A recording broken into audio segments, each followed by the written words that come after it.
एक युवा सोचता है कि उसका विवाह होगा, एक अच्छी तरीके से लड़की आएगी।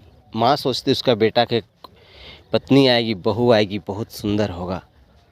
सारे सपने देखते हैं। एक लड़की सपना देखती है कि उसका ससुराल होगा, उसका पति होगा। लेकिन अक्सर लड़कों के पास एक समस्या आ जाती है। समस्या क्या आ जाती है कि जब विवाह होती है ना, तो वो दुविधा में हो जाता है कि वो माँ का बात सुने या अपने पत्नी का। यदि दोनों तो प्रिय हैं, यदि पत्नी की बात सुने तो माँ नाराज, माँ का बात सुने तो पत्नी नाराज। ऐसे परिस्थिति में लड़कों के पास एक दुविधा हो जाती है। ये हंसता खेलता लड़का, जिसके मन बड़े बड़े सपने होते हैं, जिसके पास बड़े बड़े ख्वाबें होते हैं, लेकिन जैसे ही शादी होती है ना, उसमें कुछ ना कुछ टेंशन हो जाती है। ये अक्सर अधिकतर लोगों में देखा जाता है, जिसका सबसे बड़ा कारण है कि सामंजस्य स्थापित करना। करे भी तो क्या करे, दुविधा है ना। माँ तो माँ ही होती है। माँ का एक बहुत बड़ा प्यार जिसका कोई कीमत नहीं चुका सकता। दूसरा पत्नी, जो जीवन साथ निभाने के साथ आई है, अपने परिवार को त्याग करके पति के पास आया है, उसके भी सपने होते हैं।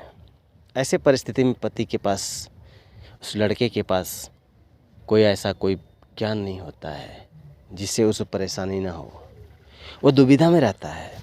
लेकिन हम कैसे बचें इन परिस्थितियों से, इस पर भी बात करेंगे। देखिए, ऐसा है ना कि ज़िंदगी एक जीने का नाम है, ज़िंदगी एक दुख का नाम है, ज़िंदगी एक झेलने का नाम है। तो झेलना तो पड़ता है, लेकिन कैसे सामंजस्य स्थापित करें, ये सबके साथ घटना घटती है।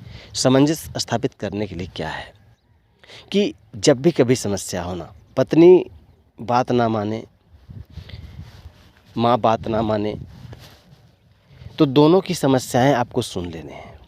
दोनों की समस्या सुनिए। सुनने के बाद उनको प्यार से पूछिए कि आखिर क्या परिस्थितियाँ होगी, क्या होना है, क्या होना चाहिए। आप ही के आधार पर चला जाए। एक बार पत्नी की बात समझ लिया जाए, एक बार माँ का बात समझ लिया जाए।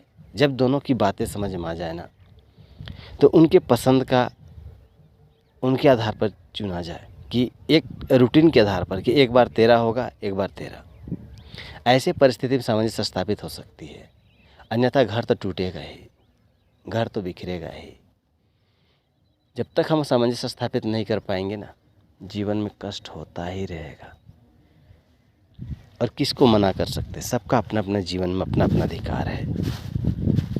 और बेचारा एक कुंवारा लड़का, जिसको जो चाहता ही नहीं है कि उसका ज़िंदगी बर्बाद, उसकी माँ नाराज़, उसकी पत्नी नाराज़ हो, तो चाहता है कि सब कोई खुश रहें। लेकिन छोटी छोटी बातों पर नाराज़गी होने लगती है।